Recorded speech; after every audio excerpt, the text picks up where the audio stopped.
everybody. I think we're going to go ahead and get started. If you just want to take your seats. I want to thank you all for joining us today. What a great looking crowd we have out there. When's the last time you saw this many people sitting down to share a meal? It's been quite some time. We're very happy to report that we can have groups of this size come together now in the state of Florida, and we have sold out for today. And I think that has a lot to do with our presentation. We're going to hear from City Manager Russ Blackburn in just a short little while. I first want to thank our partners at the Treasure Coast Business Summit, Dana Trabolsi and Lynette Marafa. Thank you so much for having us. We have some great partners throughout our community, and I love it when we work together to do things together, to put on a presentation together. So we're all piggybacking off of one another, and it is great teamwork. But it's because of the leadership throughout St. Lucie County. And I'm going to take a moment to introduce a great deal of the people that have chosen to join us today. There's lots of places they can go, including their own home, the safety of their own home, but they decided they really felt it was important to be with us today, and I appreciate that so very much. So I am going to introduce some dignitaries, and I'm going to start with one of our faithful servants of our community for such a long time. Please welcome Senator Gail Harrell. And of course, right next to her, Representative Toby Overdorf is with us today. And property appraiser Michelle Franklin. We have from Brian Mast's office, Congressman Brian Mast's office, Angel Robertson is with us today. Our county commissioners today are Sean Mitchell. Thanks, Sean. And of course, Commissioner Linda Bartz is also with us. From the St. Lucie Public School Board, we have Catherine Hensley. She's in the back there. From the City of Port St. Lucie, and I'm sure Russ will introduce them again to you, we have some council people. Of course, Jolene Caraballo. Stephanie Morgan hiding out in the back as well. I wanted to introduce some of our other nonprofit heads. They understand what it's like to put on presentations like this, put together events like this, and we support each other a great deal. So I want to just take a moment to recognize them as well. And of course, we have with us from the Treasure Coast Builders Association, Maddie Williams. From the United Way of St. Lucie County, Jessica Parrish. Thank you for being with us. Of course, from the Boys and Girls Club, none other than Will Armstead is with us today. We have Charlotte Byerly, the head of tourism for St. Lucie County, is also with us.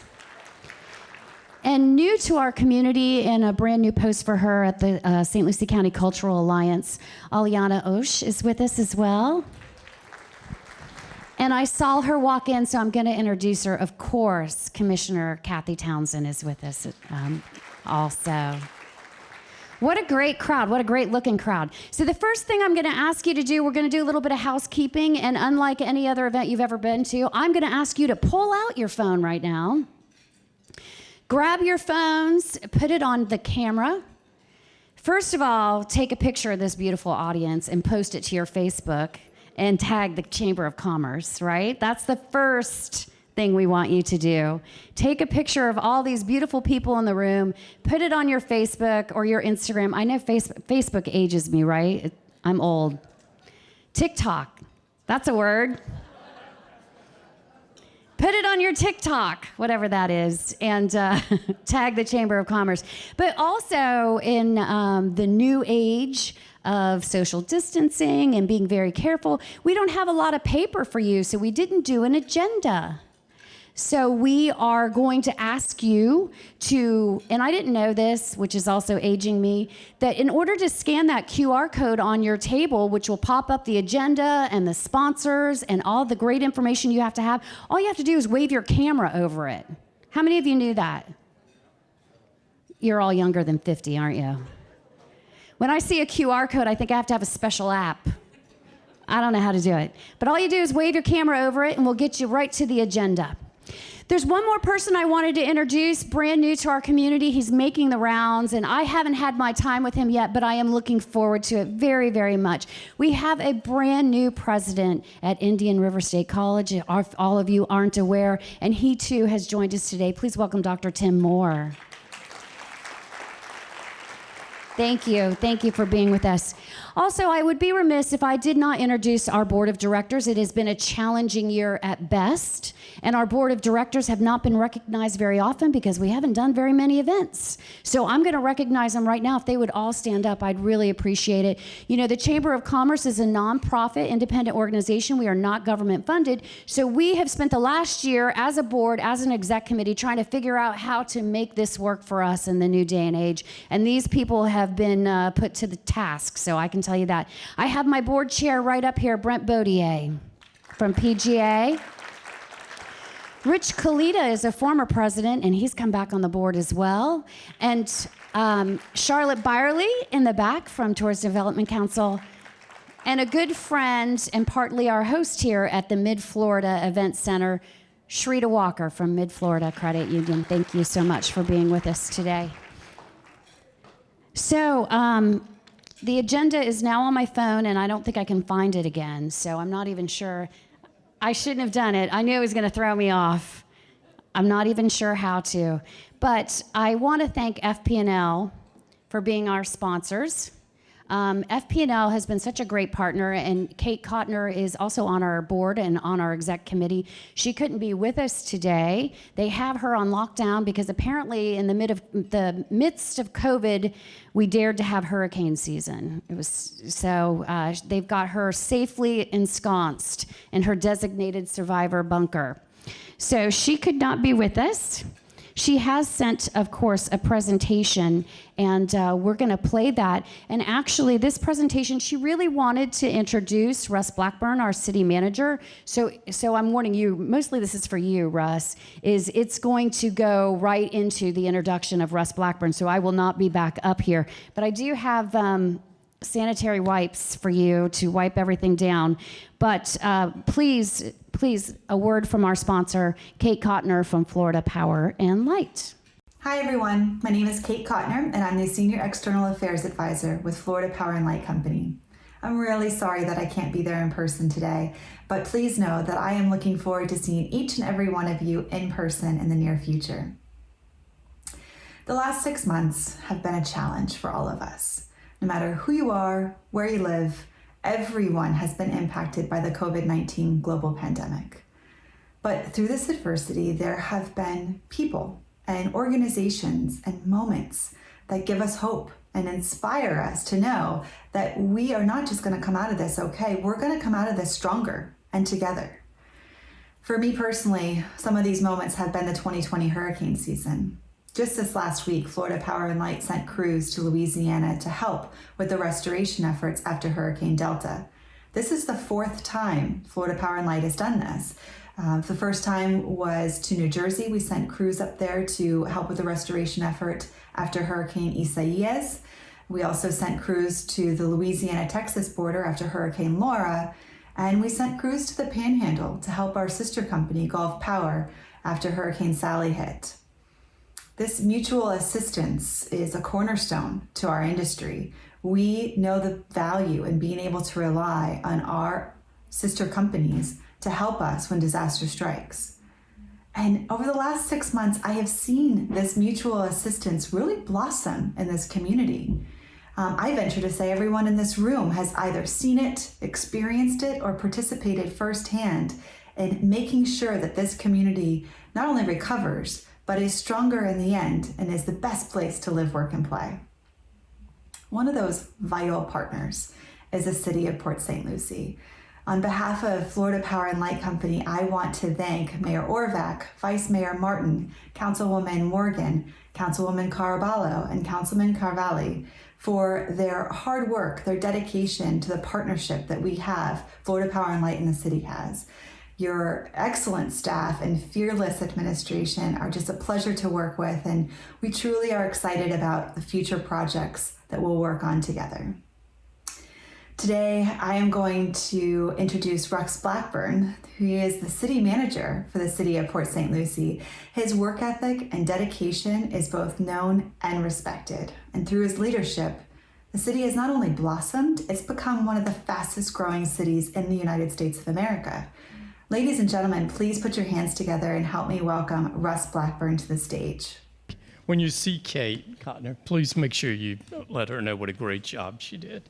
So it is really wonderful to be here. Teresa and I were talking a little bit earlier, and we've all been cooped up for so long that it's just nice to get out. And it's really nice to get out to see people who are active in our community, involved in developing Port St. Lucie. St. Lucie County is a better place to live, and really has been a pleasure for me, surprisingly, over the last year, a little bit more than a year, that we've made a lot of progress. And so today, what I'd like to do is really give you a little bit of the journey of what's happened in the last 12 months and really talk to you about some things that are surprising, really how well things are going in Port St. Lucie.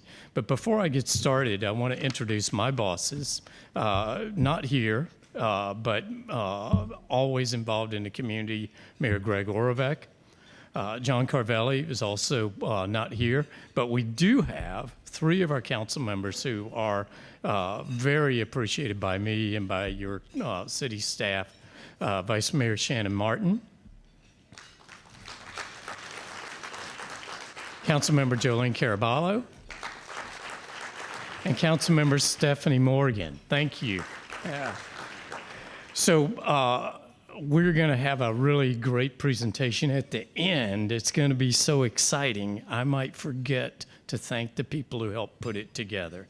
So I'm going to start out by thanking Nicole Hersick. Nicole, thank you. Great job. Gus Nadasi, back there on camera. Avi Monina, who is here somewhere, helped to do this. And Sarah Prohanska, who is our communications manager and makes everybody look good. So also I'm very fortunate to have a number of my executive team, Jesus Morejo, Christina Siperga, David Graham, Kate Parmley, our innovation director, Wes McCurry, the CRA director, Jennifer Davis, and the person to see if you need help with your small business getting through the Port St. Lucie process is Elijah Wooten. Elijah, raise your hand. All right.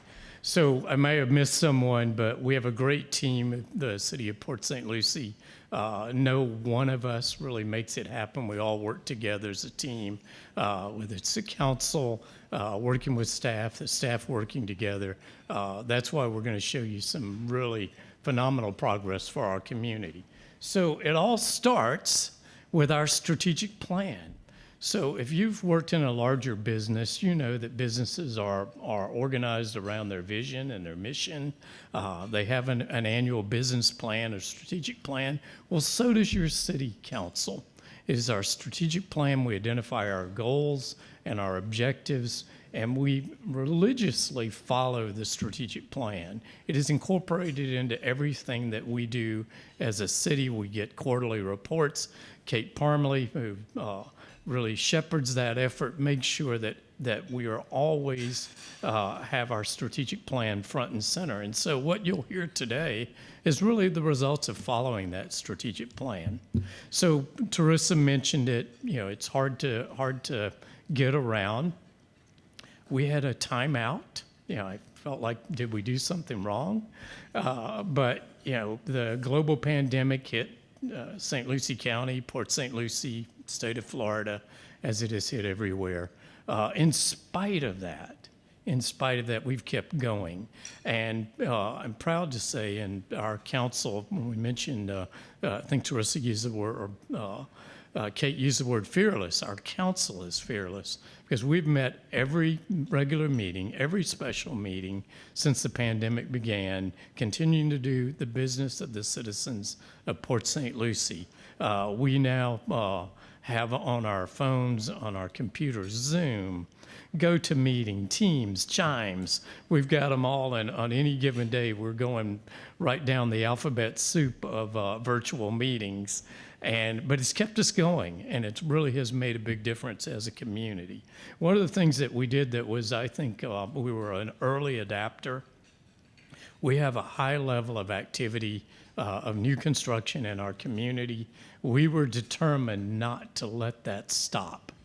At least as a city, we wanted to make sure that we enabled development to continue if the private sector had projects. And so one of the early things that we did within our building department is we began to use FaceTime.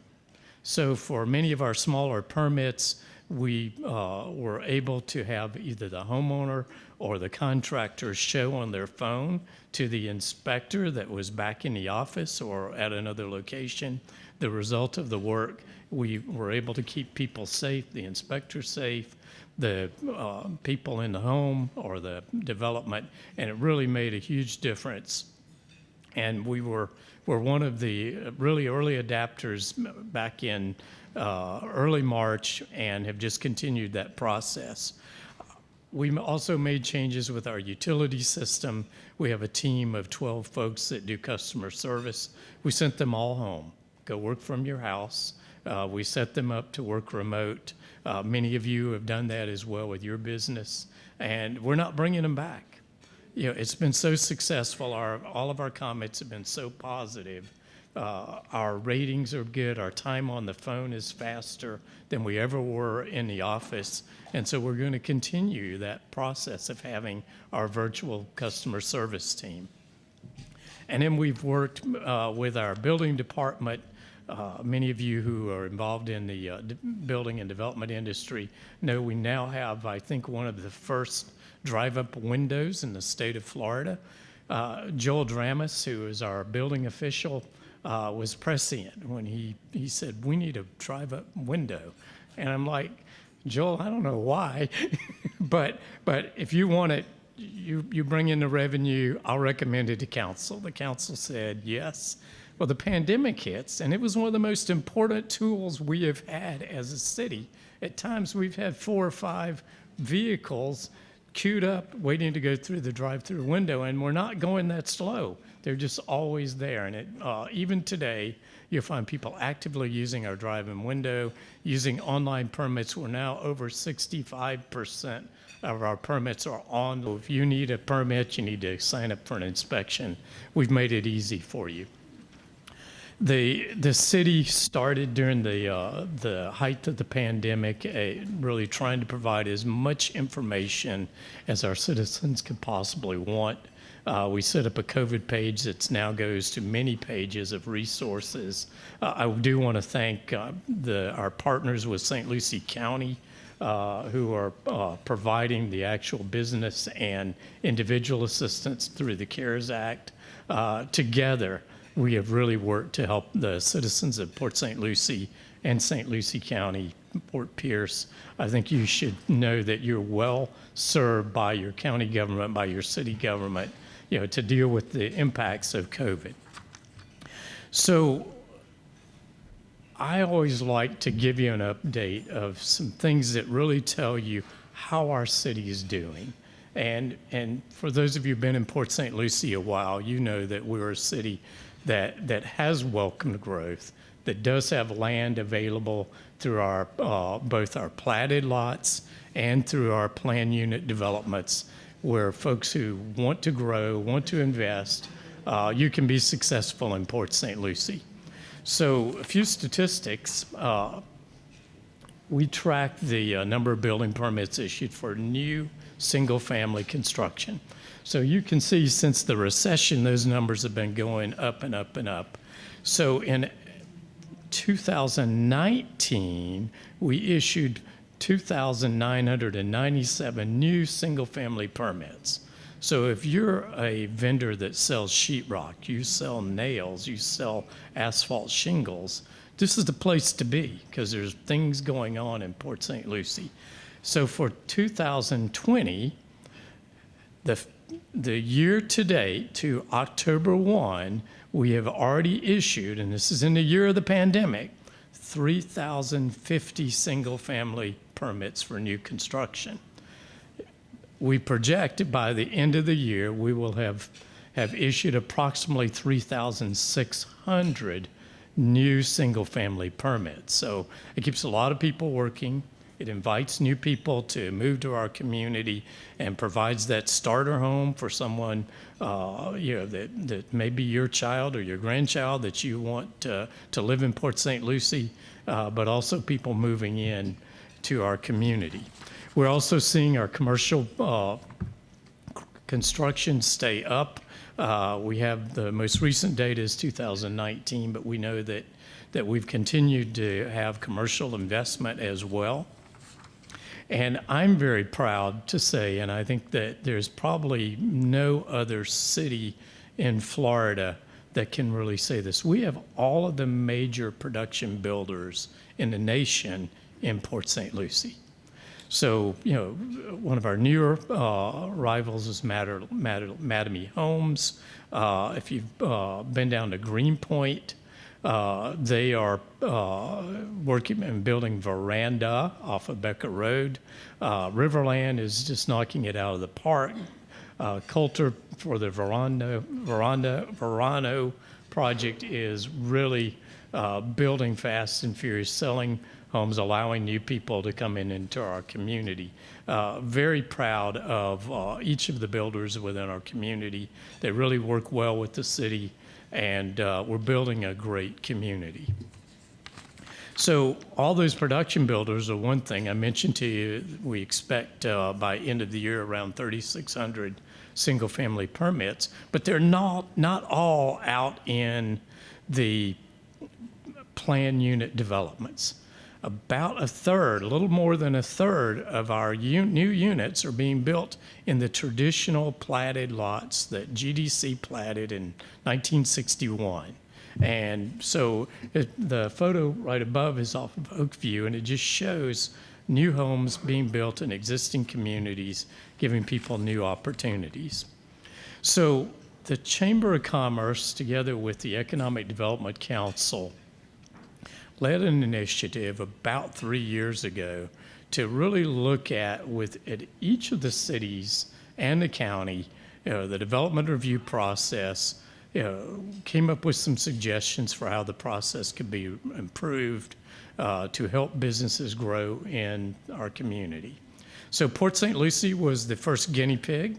The Chamber and the EDC and volunteers from the two groups met with us. And we have a team called the Cloud Group that's very active in our organization of improving our development process. And they made a number of recommendations. We've implemented almost all those recommendations, but this year was really our special year. So we started out implementing a software system where all of our departments that are involved in development review talk to each other. It's called Project Fusion. And they talk to each other concurrently rather than sequentially. And that's important. If you're a developer, you're an engineer, you know that sequential is slow and concurrent is much faster. It also is better that everybody can see what's going on. So Project Fusion is in place now. It's really working well. Jesus Moreo, Teresa Lamar Sarno, our assistant to the manager, the two of them led that project, and is really spectacular results already. This last Monday, the City Council heard and considered the proposal from Joel Dramis, our building official, to adopt the new building code. This is the most recent update of the State of Florida Code. The council did adopt that most recent update, but it has some things in it that are really special. And probably one of the most important to this group and for folks who are involved in business in our community, it includes substantial reductions in commercial building fees. So those range between 20 and 79% of the cost of a building permit for commercial reduction. I'm really proud of the team that worked on that. The city council, made that decision, and it makes us even more competitive when folks are looking at Port St. Lucie. Do you want to locate your business here? Not only do we have a great place to live and to work, but we're going to make it easy for you through your permitting process. The other thing that's been talked about for years, it was a recommendation as well of the local government team of the chamber and the EDC. And Monday, the council also adopted on a final reading, streamlining our site plan review process. The changes eliminate some stops at the plan board, allow for some approvals to occur at the staff level rather than going through the plan board, then to the city council. We estimate that some development applications will save between 5 and 7 weeks. Now, if you're borrowing for your development and you're waiting, we know that people who want to build a new business are not even thinking about the bureaucratic process they have to go through. They're thinking about, I need to get from here to there. I want to build my business. I want to build my buildings. And I'm carrying interest, all that timeline. So if we can save 5 to 7 weeks, we've done something really special as a community. And so I thank the city council members for adopting that. Our staff will work to make sure we comply with all our regulations, but we'll do it in a fast time. So this is my third address to the chamber and for the business luncheon. I missed last year. It would be my fourth because we were scheduled just when the pandemic hit. I always like to talk to you about new economic development. So the Port St. Lucie City Council, early in its existence, recognized that the community that was planned by GDC had lots of housing lots. Commissioner Bartz, there was no place for commercial businesses, no place for parks. They were selling lots, and they did a great job of it. So ever since we were founded, we've been digging back and clawing back to make this a great city that has places for commercial businesses, has parks, has places for medical care, and has, most importantly, jobs for people who live here. So I want to talk with you a little bit about some of the big successes we had this year and that we're primed to have in the future. So you may recall that the city acquired the Southern Grove Jobs Corridor in, believe it or not, it was June of 2018, so not long ago. And since then, we've really hit the ground running on how do we thoughtfully determine what goes in the job corridor, sell properties where appropriate, partner with others, and it has worked very well. We're just finishing a Southern Grove master plan. You would have thought maybe we would wait before doing anything until the master plan was complete, but we didn't have that luxury. So we're doing the master plan concurrent with partnering with some great economic development initiatives. So the Southern Grove Jobs Corridor is anchored on the north by Cleveland Clinic. Do we have any Cleveland Clinic folks here today? They're all around. I'm surprised. But Cleveland Clinic made a huge investment in Port St. Lucie, and we absolutely know it's going to just grow and grow over time. But the northern part of the jobs corridor is called our healthcare and research area. The city had previously invested in Torrey Pines and an entity called VGTI that didn't work out. But we've made lemonade out of lemons. I mean, things are really happening that are very, very good. So the Florida Research and Innovation Center is the first entity doing research for Cleveland Clinic, by Cleveland Clinic, outside of Cleveland, Ohio. So Cleveland Clinic agreed to a 15-year lease with the city with options to buy at favorable rates so that they'll make that decision. And they are currently doing research in this building. And so they have their first two teams of researchers, and I'd like for you to hear from Dr. Michaela Gack.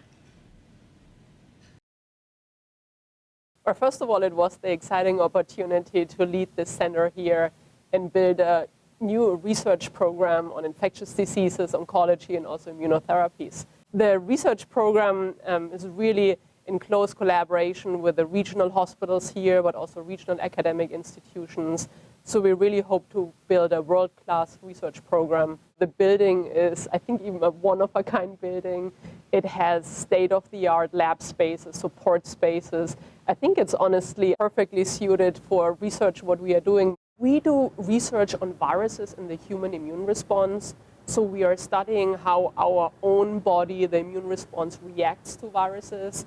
Another aspect of our work is on the molecular mechanism that the virus and different viruses have to, change or manipulate or suppress our immune system. But we also work actually on viruses that are really of relevance to the region here. So we work on various mosquito-transmitted viruses, including Zika virus, dengue virus, West Nile virus, and others. So this is especially typically, of course, these viruses cause outbreaks in warmer climates, such as including, South Florida. In the whole building, we have currently 18 employees. So that is not only in my own lab, but we have hired already multiple directors for our cores. So cores are support structures to support the research that is ongoing. So we have already hired multiple core directors, and in my own lab, I have currently 7 scientists, so 6 PhD scientists and 1 graduate student. We have multiple open positions to do, either research, but also work in these, how we call it, support structures, these core facilities. In terms of, expanding the research program, we have a standing, search committees for faculty recruitment, so recruiting, investigators that lead their own labs in these various disciplines. And we have, actually I'm excited to say that we have made our first offer and now waiting still for the response, but that's just normal. Actually, the faculty is visiting next week, actually, us here in Port St Lucie. And we have actually multiple other fantastic candidates that we are currently, interviewing, hopefully to come and join us soon. And I can tell you, because of family reason, besides this wonderful opportunity to lead here at the center, we are more than thrilled, to be here in the area.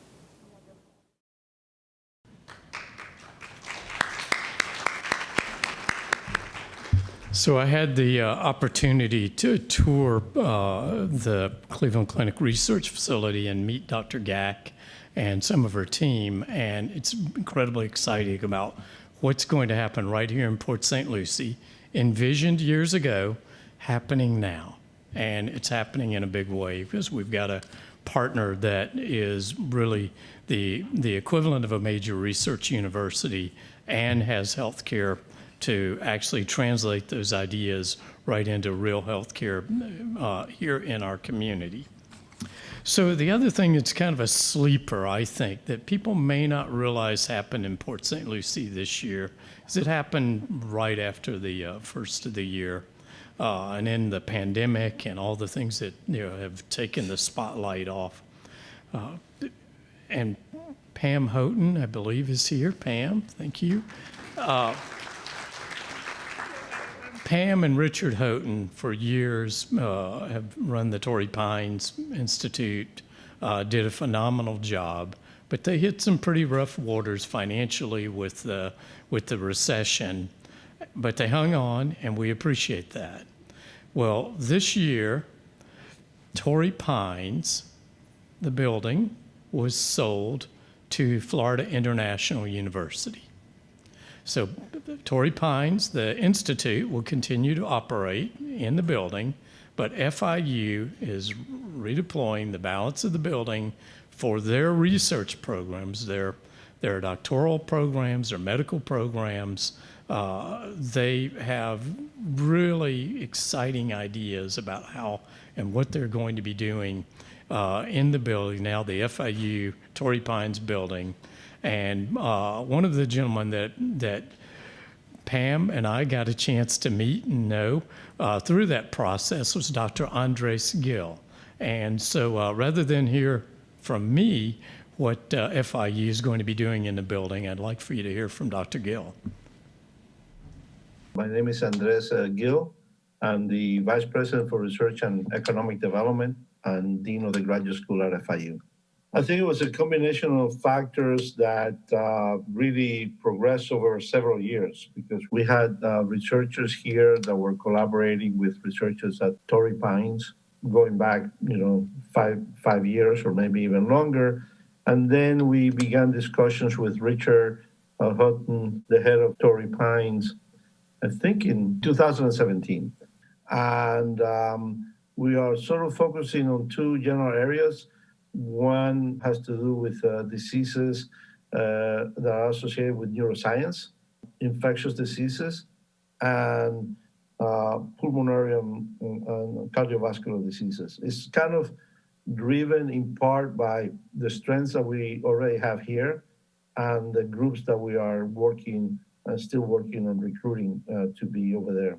The plan and the number of teams that we will have there would vary. It may be that we have smaller teams that have more research, but the plan right now, I mentioned the neuroscience group and the pulmonary group, is for the groups that came in already to recruit around 7 additional principal investigators. Those are the people that lead teams, each of them. So that would be an additional 14 that would come in. Those teams usually have several members to it. They have technicians and postdoctoral fellows. And we also expect those groups to also work with doctoral students that are down here. The team that we're bringing from Arizona was brought to us by the Cleveland Clinic team. And so they said, oh, look, it looks like a good fit for you guys and will work well with us, okay? The other piece is that the facility that they have that used to be VGTI has certain lab capabilities that we don't have, and there's sharing of what is normally referred as core facilities. That's, researchers have their labs, they have everything in the labs, but there are some major things that they use once in a while, and that becomes a core facility that is shared. The group one group that came from Chicago to Cleveland Clinic is very much interested in recruiting doctoral students, so they can do that from us. And then having the hospital that then gets the collaboration between the bench scientists and the physicians. I mean, it's a perfect combination. It's a big part of our research growth, what we're planning to do there. So we're excited about it.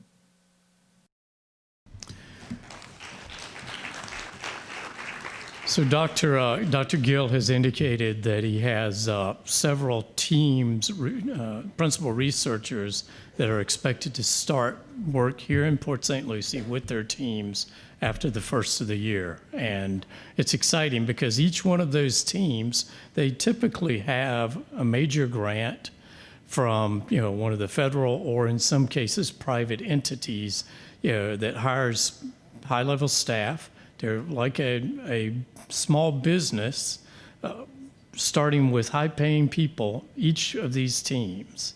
And so Torrey Pines, I think, is slated to have 11 teams, and they can be anywhere from 5 to 11 people or so. And Cleveland Clinic Research Institute has similar structures. So if you think about it, the number of higher-paying jobs that we have, the research, the potential spin-off for new businesses that will open our community is really phenomenal. So when the City Council agreed to accept the Southern Grove Jobs Corridor, there were some folks who were advising the city that it would take 20 to 30 years to absorb this 1,200 acres. I felt very good as your city manager about the land to the north because we are anchored by Cleveland Clinic and we're now seeing the research and the healthcare in that area.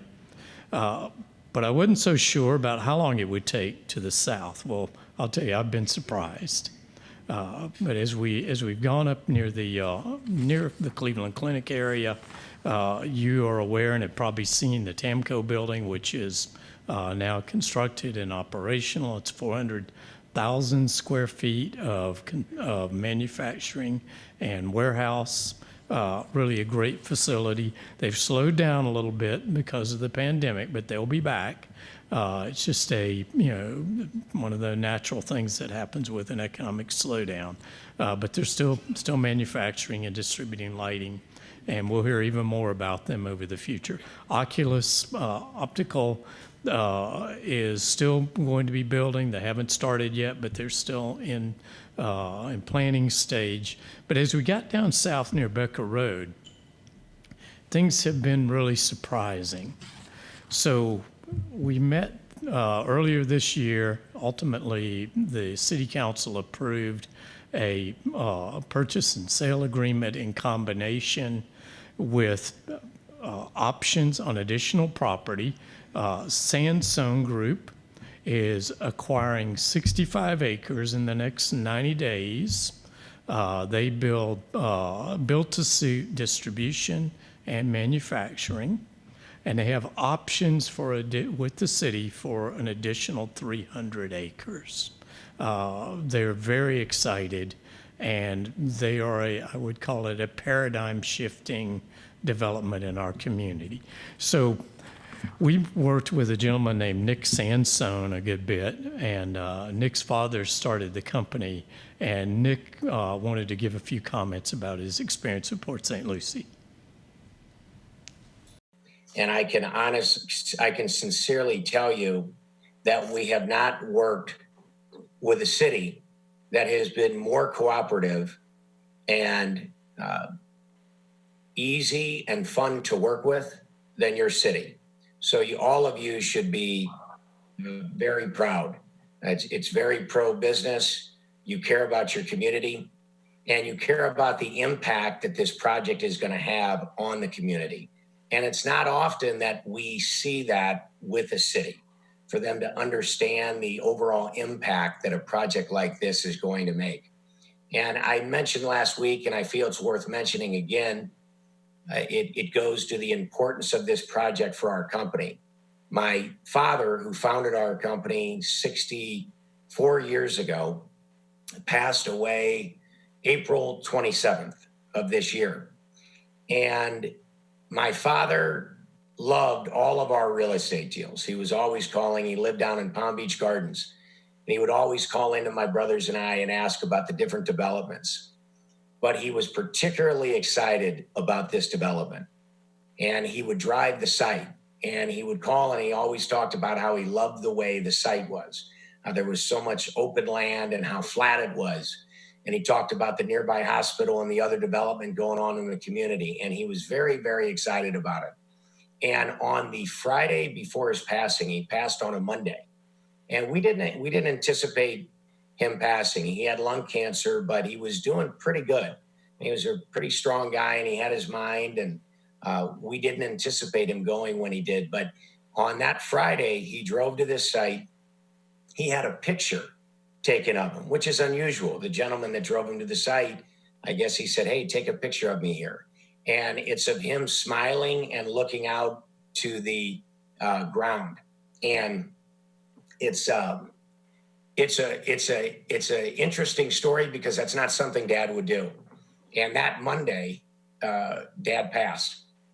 And so he called that night, that Friday evening, and we had a long, long discussion about the project and how excited he was. And I mentioned to him on the phone that night about your all's cooperation and what a joy and a pleasure it's been to work with you all. And so I don't give that story for sympathy. I tell that story to reiterate the importance of this project for my brothers and I, for Jeff, and for our company as a whole. Nick and his company and a gentleman named Jeff Greenwald have worked with us very closely. The property that they have either are acquiring or optioning has the potential to build 2 million square feet. and their plan is to sell it out in 5 years. And the way they're hitting the ground running, I believe that will happen. Their first sale it's a portion of the 65 acres. They have indicated they want to close in the next 30 days, which is a tall order for our attorneys and the council. But they have a 200,000+ square foot distribution facility that will be coming to Port St. Lucie, and we can't disclose who it is now, but within the next 60 days, everybody should know, and really positive. So shifting gears a little bit, the voters of St. Lucie County, Port St. Lucie, trusted your city governments, your county government, with a half-cent sales tax. Port St. Lucie took this very seriously. It was the answer to a lot of questions we have: is how do we build our next level of infrastructure? And so we've been busy implementing our half-cent sales tax project. The groundbreaking that you see on the slide here is from Floresta Drive, which is started, the first phase. We are, like any major construction project, it's going to get messy for a little while, but it's a 1-year construction time for a fairly significant stretch of roadway. There are 2 additional phases after this phase, and it's really going to provide that complete street north-south corridor in the eastern part of our community. We've also started with our sidewalk program, with our resurfacing program, and we've completed 2 roundabouts in areas that were congestion-prone areas up near Selvitz, and those areas where we have a lot of growth. And those roundabouts really help deal with transportation and traffic in a really efficient way, and they're also very attractive. So last year, I talked to you about a project called Riverwalk. We don't have a project called Riverwalk anymore, right, council members? So we spent time this year thinking about how do we describe what will be a regional destination, the best park in Port St. Lucie, and what's the name of it? How do we put it all together and really brand it as a special place? And so we've come up with the name, the Port, for Port St. Lucie, of course, right? And so the Port is going to have a lot of very special things. So you all know that we've had a botanical garden, I think a really special place. If you haven't been there, you should go. It's now the Botanical Gardens at the Port. We plan to have a restaurant on the water at the Port. We had one. We had signed agreements. Not quite totally committed. The pandemic hit. As you know, if you own or work in the hospitality restaurant industry, the pandemic hasn't been kind. They backed off, but it's not going to take long before we'll re-energize having a great waterfront restaurant in this city. We also have a Pioneer Park. We have 2 of our early structures in the facility.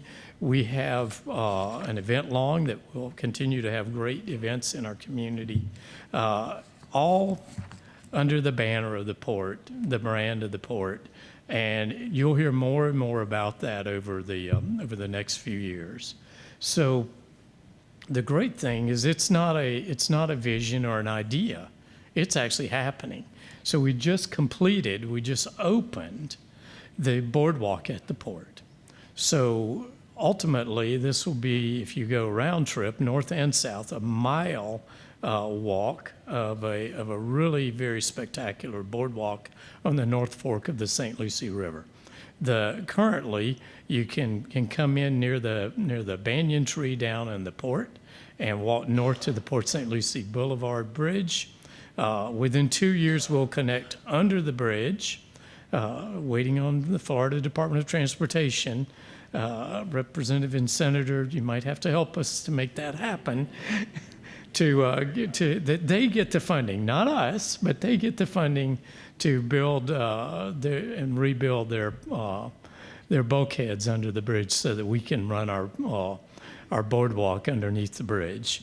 If you haven't been by, I would strongly encourage it. If you have an extra 45 minutes after this lunch, go out there. You'll enjoy it. It's a nice walk, absolutely beautiful, very much a way to appreciate the nature of Port St. Lucie. So our playground, I want to thank Council Member or Vice Mayor Martin and all of the council for pushing the staff and saying, no, a regular old playground with a bunch of metal monkey bars ain't gonna do it. And and so we went to Bach Tower. We've done, which has got a new state-of-the-art playground. We looked all over the nation. The council approved about a week ago plans for I would say a world-class playground. It's a little over an acre of really spectacular interactive space for kids and their parents and their grandparents. And it includes things like a sailing ship and an alligator you can play in. We will have, by the way, we will have an interpretive sign there to remind you not to play with real alligators. but it's going to be, and this project will start construction this year. We're about to finish, and we'll be opening in November, the Winter Lakes Park. It's also a major addition to that park. And we're planning now, some of you may have participated in the planning for our adventure park. This will include potentially a zip line, rock climbing walls, what they call bump courses for people who bike, skate park, all the things that give young people something to do, keep them active. Young people meaning people even up into their 40s, that really will be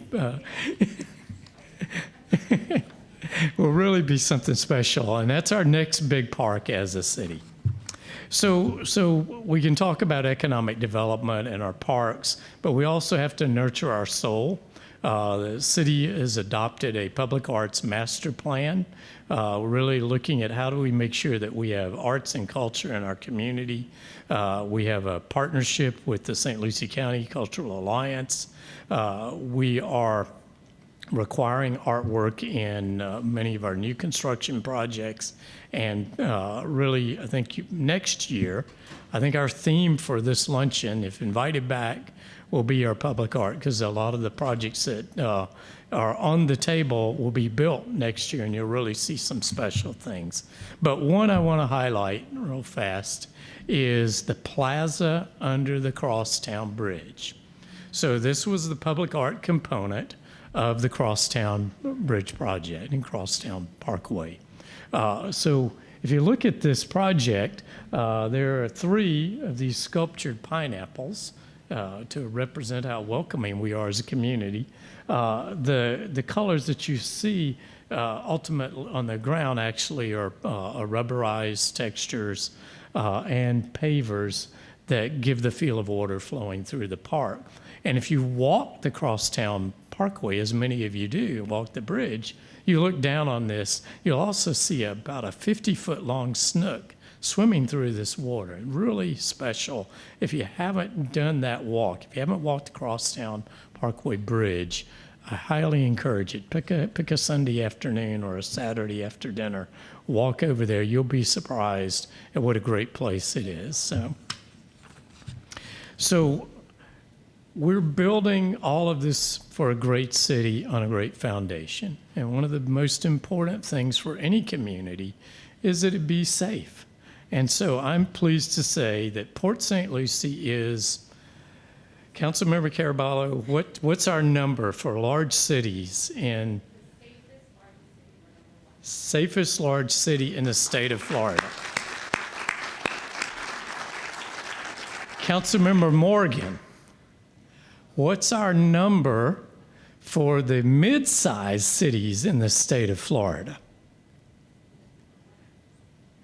Councilmember Morgan, what's our number for Number one, right, number one. We're the safest mid-sized city in the state of Florida. We are in the top 5 of the safest cities in all of the state, and that includes a lot of little small places that don't have a lot of crime. Over 400 cities in the state. We are also the 18th safest city in the nation. So when we think about our foundation, we're building this great city, and you can feel good walking our streets. You can feel good going anywhere in the community. We're also a few other little factoids. We're the number 5 destination for U-Haul in the nation, for people moving in. It's an indicator, right? It's what's going on. We are now, it says number 5, that's wrong. This week, we were notified we're number 3 as the best place to retire in the United States. We're the number 23 most desirable place to live, and we're the number 12 best place in the nation just to be near a beach. So that's really positive when you think about all the options. So we do all these projects, and we make a very special effort, and between Kate Parmalee, Christina Superga, Sarah, all of our team, we try to reach out to our citizens and engage our citizens as we're developing. We had something very special now 3 years in a row, a citizen summit that's had a minimum of 500 people at each of those summits. Many cities just have a budget public hearing. What do you want? What do you like? What don't you like? Our Citizen Summit really brings out a very large crowd, and they give us ideas. They get to vote with their dollars. They put their dollars on what projects they think are really important, and it really engages people in the community. We've also gone virtual, like many of you have, engaging our communities. Our Southern Grove Master Plan had over 96 people queued up virtually to participate in that master plan that might normally maybe have 20 or 30 people for the final hearing. And this year we printed, and I believe it's the first Port St. Lucie welcome guide. It's digital. You can find it on our internet site. We've had a few copies that we've made available, but also if you're a realtor or broker and you would like to have these welcome guides, you can certainly download it on off the internet and use it. As many copies as you want to download. We will print some for you for a small fee, but I recommend downloading it. It's the easiest way. But it's a great way to really introduce new people to our community. So all of this citizens engagement earned the city, for the mid to large size cities in the nation, an award with the National Community Survey, which represents cities, counties, states. They do survey work all over the nation to determine how cities and counties are doing. The Voice of the People Award, one of 2, one for smaller communities, one for bigger communities in the nation. We were very pleased to be recognized for all the work we're doing in engaging our community. So as I wrap up, or begin to wrap up, you're in Sharita, the Mid-Florida Credit Union Event Center, right? So Mid-Florida has their logo out front, the name. We appreciate very much the partnership. It really has helped to get a new focus for the Mid-Florida Credit Union Event Center, and lots of great things are happening. We have a new outdoor pylon sign that will be going in soon. You can see this little mock-up showing our We Love Lucy concert series. We have some space available for some of you who might like to be part of the sponsorship of the Mid-Florida Event Center. And Linda McCarthy is right back here. She's got her hand up. And see Linda if you'd like to be part of something really big that's happening, great. So you also see it's just maybe a tad different than the Ben Hill Griffin sign at the University of Florida, but this is Our new audiovisual for the Mid-Florida Credit Union Events Center. I want to thank Linda for pushing hard to keep making the Events Center the place to have your events in St. Lucie County. And so we've made some upgrades. You see the video wall. We have the lighting on the it's track lighting on the top that can dance and move around and do all kinds of things. We have a spotlight somewhere back there that was something new for the Events Center. And all of this is leading up to our great announcement. We're tired of being in our houses. We want to get out and do some things. Now, we need to do it socially distanced, in my opinion, with masks on. But you can still do a lot of things. And we are planning our concert series for 2021. And so, Linda, we're going to cue the video here to start out. To say it's exciting.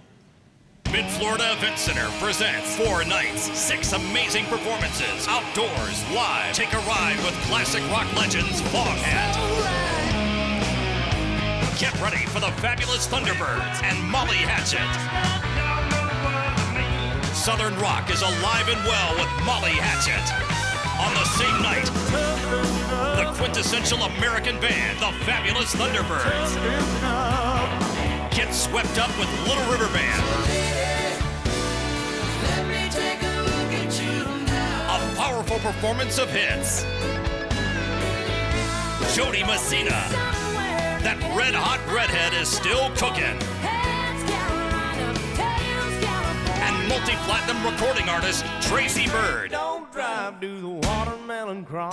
Tickets for all on sale now at etix.com and the Event Center box office. The show goes on. Smart, safe entertainment.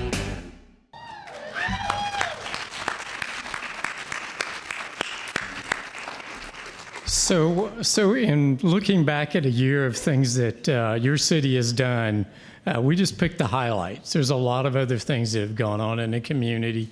We did it in spite of a pandemic, and I'm very proud of our mayor and council for all of the support they've given their staff and for a great team that works to make Port St. Lucie great for you, our citizens. So thank you very much. And Teresa, I really appreciate the opportunity to be here.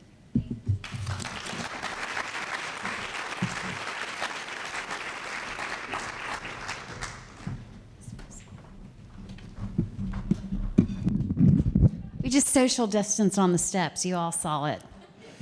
Thank you so much, Russ, and your entire team. I appreciate it so much. I have you all captive, so I thought I'd share a few things from the chamber with you, but it's a little hard to follow Foghat and the Little River Band, but I'm going to give it a try. I am excited, though, I can tell you. You're speaking my language with Little River Band. Again, I'm old. TikTok, it's a word. Okay. So at the Chamber of Commerce, I mentioned that we're a 501c3 and we're a nonprofit. And thank you, City Manager Russ Blackburn, for bringing up a couple of things that we work on. The Development Review Task Force, it's actually a combination of several groups, and I don't want to leave Maddie Williams out from the TCBA on that one.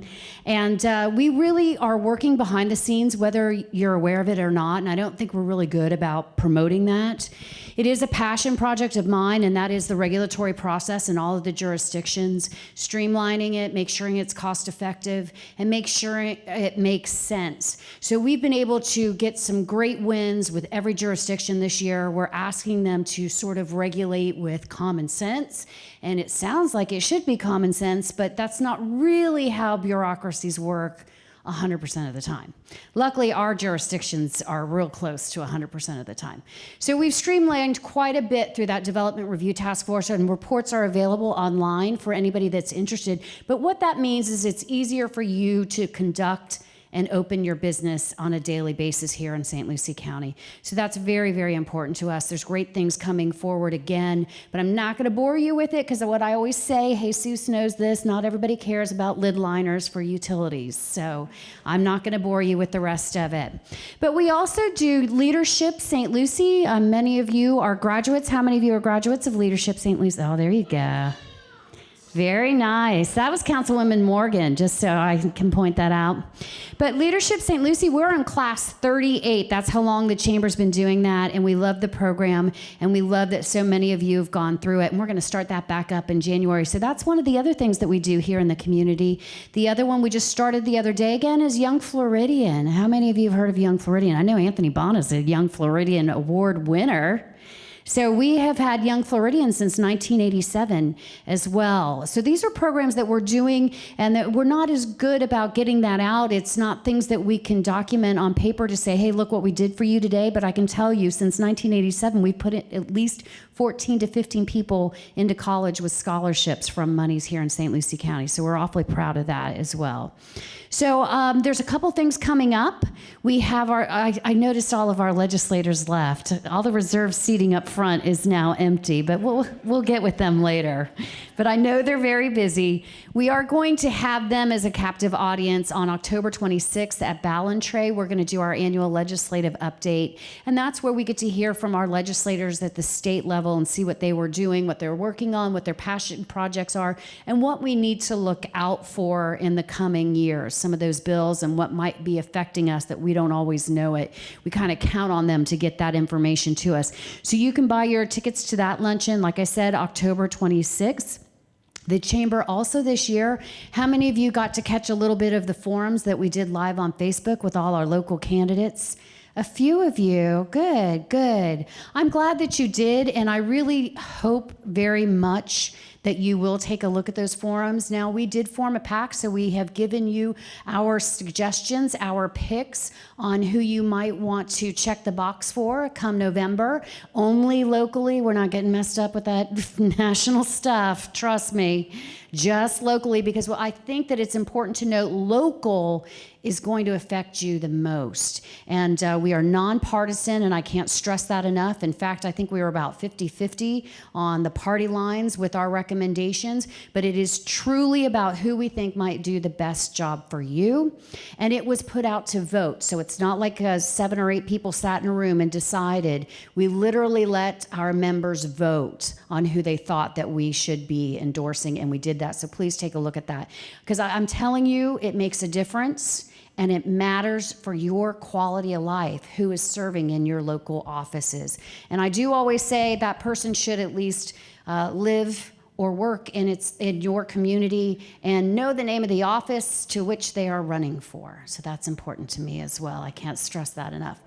All right, so with that, again, thank you to FP&L. We had many, many sponsors today. And I wrote the name of our dignitaries on the back of it and forgot to read the front of it earlier. So I'm going to do that. That'll be my last thing for all of you. But I do want to thank, of course, Shrita Walker and Mid-Florida. Not only are we in their house tonight, but they also helped to sponsor this event. So we appreciate them very, very much. The St. Lucie County Clerk of Courts, our good friend Joe Smith, sponsored for us today, and we appreciate that as well. You know who else is a bronze sponsor? One of our Young Floridian winners, Anthony Bona, from his new adventure, Partnership Realty. The Broward Palm Beaches and St. Lucie Realtors also did a sponsorship today. And if there's anybody here from those organizations, please stand up, because we'd like to see you. Go ahead, guys, stand up. Anthony, Shrita, thank you so much. DDS for Vets, where are you guys? Are you out here today, DDS for Vets? All right, they're brand new, but we're excited to have them on board. Valvoline Instant Oil Change, so thank you to them as well. And I hope you enjoyed your luncheon today. The staff here did a really great job of trying to keep it safe and on time, so I appreciate that very much. A big thanks to them. Big thanks to everybody here at the City of Port St. Lucie. I am loving the new technology. It's a long time coming, so very excited about that. And with that, a big thanks to my staff and, of course, Lynette and Dana for allowing us to combine events today. We appreciate it very much. So have a great day, everybody. Thank you for joining us. And don't forget stluciechamber.org for all of our events that we do have coming up. And you can also get a link to our PAC and see which candidates we think might best serve all of you. Have a great day, everyone.